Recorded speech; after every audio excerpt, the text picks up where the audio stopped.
Conor vs. Chandler wasn't the only fight announcement. We also got Islam Makhachev defending his lightweight belt against Dustin Poirier at UFC 302 in New Jersey. We also know the co-main event, which is going to be Sean Strickland versus Paulo Costa, and it's going to be 5 rounds. That's a great fight. We'll talk about that in a second, but let's talk about this Islam versus Dustin fight first. A lot of people are saying Dustin doesn't deserve this title shot, which is true. Dustin's only coming off 1 win against Benoit Saint-Denis, who is ranked 11th. He's 2-2 in his last 4. He just got a title shot against Charles Oliveira not that long ago. So if you look at it that way, yeah, Dustin doesn't deserve the title shot. But the thing is, Islam wants to be active. He wanted to fight in June, and who's the number 1 contender? It's Arman Tsarukyan, and Arman said he was offered the fight backstage after he beat Charles Oliveira at UFC 300, but turned it down, which makes sense because that would be a very short turnaround. It would only give him like 6 weeks to prepare, and he's the rightful number 1 contender. He's gonna get his title shot probably later in the year, October, November, somewhere around there. No need to rush. And the only other guy I would say probably deserves a title shot more than him is Max Holloway, but the rankings did come out today, and for some reason Max Holloway is 9th. That is ridiculous. He stunned on Justin Gaethje, was dominating him, and then knocked him out in the 5th round, and Justin is 3rd and Max is 9th. Plus, it looks like Max is going to go down to featherweight and fight Ilia Topuria. That's a great fight. And he just had that war with Justin Gaethje, so there's no way he'd be ready for June. So that leaves Dustin Poirier and Mateusz Gamrot, who are pretty even when it comes to who deserves a title shot more. But Dustin Poirier is a bigger name, sells more pay-per-view, so it makes sense why they went with him. And on paper, this should be one of Islam's easiest fights in a long time. Dustin doesn't have great takedown defense. It's decent when he actually tries to defend the takedown, but we all know what he's going to do the second Islam shoots. He's going to pull that guillotine. He did it against Khabib. He did it against every single takedown against Benoit Saint-Denis, and he got put in bad positions for it. His coaches were even telling him, like, hey, stop with the guillotines, and he still did it, and there's no way he's going to submit Islam Makhachev. If Dustin goes out there, pulls the guillotine, and submits Islam, I will delete my entire channel. There's just no way it happens. But even if Dustin does fight smart, goes out there, tries to defend all the takedowns, keeps this fight standing, and doesn't initiate the grappling by pulling that guillotine, I still don't like his chances. Even if he tries to defend the takedowns, I don't see him stopping a double leg, a single leg, a trip in the clinch. And actually what Islam could do, instead of shooting in a double leg from distance, he could look to take Dustin down in the clinch with a trip or a throw, because then it would be pretty much impossible for Dustin to pull that guillotine, so he doesn't have to take that risk. And once Islam gets Dustin to the ground, puts him on his back, he will dominate on top. Islam has very good top control, and we've seen Dustin get dominated on top before, like against Charles, like against Khabib,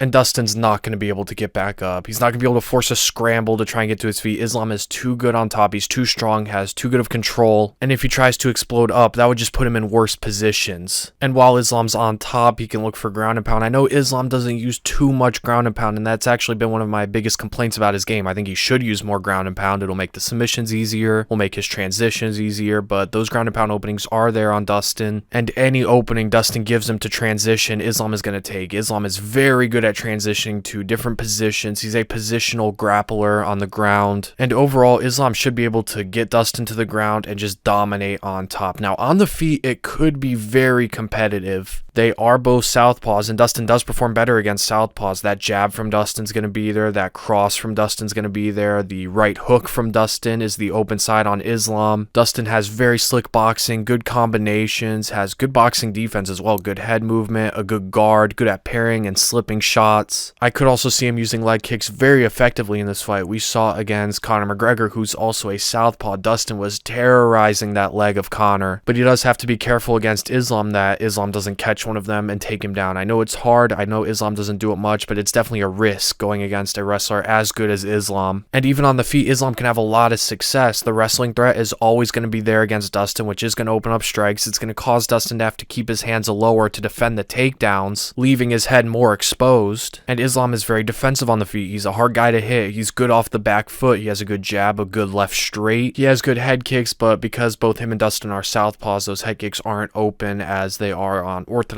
fighters. Because Islam's so good off the back foot, he can time Dustin moving in, dip under the shots, go for the double leg, and take him down. Now Dustin Dustin does hit very hard, and Islam doesn't seem to have the best chin. He got dropped against Alexander Volkanovski. He got knocked out by Alejandro Pantoja. Did you see that clip of Henry Cejudo thinking Pantoja knocked out Islam? That was funny. It was actually Adriano Martins he got knocked out by a few years ago. I say a few years ago, it was actually 9 years ago. What the hell? And because Dustin punches very hard, if he hits Islam clean and puts him down, that's how I see him winning, but he'd have to put him out cold. He's not going to follow Islam to the ground the same way he didn't follow Charles to the ground. But for an early prediction, I will definitely go with Islam, and I think he submits him in the 3rd or 4th round. I think this will be one of Islam's easiest fights. I think it will be his easiest fight since the Bobby Green fight. I think Islam will be able to get the takedowns on Dustin, and once he gets past that guillotine, which, as I said earlier, I don't see Dustin submitting a guy as good as Islam, but once he gets past that guillotine, I think he's going to dominate Dustin on top. I think any opening Dustin gives him to transition, he will. He'll take more dominant positions, side control mount. I think he'll land some ground and pound shots. He'll attack any submission Dustin gives him as long as he doesn't give up his position on the ground. And even on the feet, Islam does a lot well. I think that jab's going to be a good weapon here. I think that cross is going to be a good weapon, and I think he'll punish whenever Dustin covers up, exposing his hips, shooting in for the takedown. And because Dustin's going to be keeping his hands pretty low because of the wrestling threat, I could see Islam punishing that with right hooks. He could feint takedowns, land a left uppercut, or feint a takedown, land a right hook. And Islam is so careful on the feet and so defensive. I think Dustin's going to have a hard time hitting him clean. So I'm definitely going with Islam by a mid to late round submission. But that wasn't the only fight we got announced for this card. We also know what the co-main is going to be. It's going to be Sean Strickland versus Paulo Costa, 5 rounds. This is going to be a banger. I'm so excited for this fight. Both of these guys are looking better than ever. Paulo Costa looked the best he's ever had against Robert Whittaker, and Sean Strickland looked the best he's ever had against Dricus. And this is very weird matchmaking from the UFC, because what do you do with the winner of this fight? It seems all but guaranteed that Dricus is going to face Izzy for the belt. So does the winner of this fight fight for the title after? If Sean wins, he definitely deserves a title shot, but Dana already said that Robert Whittaker versus Khamzat Chimaev is the #1 contender fight. Would Sean jump them, or would they get the title shot before? What do you do with Jared Cannonier, who just beat up Marvin Vettori and has a win over Sean Strickland? But either way, this is an amazing fight. I'm so excited for it. I think Sean should have the advantage here on the feet. We do see Paulo Costa using more kicks. He used a lot of leg kicks against Robert Whittaker, but Sean Strickland's leg kicking defense is amazing now. It used to be terrible, but over the past year, it has improved a lot, and it is very good. And his head striking defense is also amazing. He's good at pairing shots, good at slipping shots, blocking and countering, and Costa can be pretty wild in the stand-up. So I do see Sean countering a lot of what he does. Sean has an amazing jab, one of the best jabs in the UFC. We saw he use that jab against Dricus, saw how he used it against Izzy. It's so technical, and Costa doesn't have great striking defense. I think that jab's going to land all day. Sean has good quick combinations. The one area Sean struggles with is the body shots. We saw Dricus use the body shots very effectively. The left hooks to the body, the jabs to the body. That was his biggest hole defensively. But if I can spot that, Eric Nixick, who in my opinion is one of the best coaches in MMA, definitely spotted it as well, and they're definitely working on that. And if Costa does try and wrestle with Sean, tries to go that route, I don't see him getting any takedowns. Sean's takedown defense looked pretty good against Dricus, but his grappling defense looked amazing. Dricus couldn't hold him down. Even though he was able to get him down, he couldn't establish any control, and Dricus is probably a better wrestler and grappler than Costa, so I don't see Costa getting Sean down for long, if he even goes that route. Didn't even try it against Whittaker. Paulo Costa is very powerful, and Sean does struggle more against power punchers like Jared Cannonier, like Alex Pereira, like Dricus.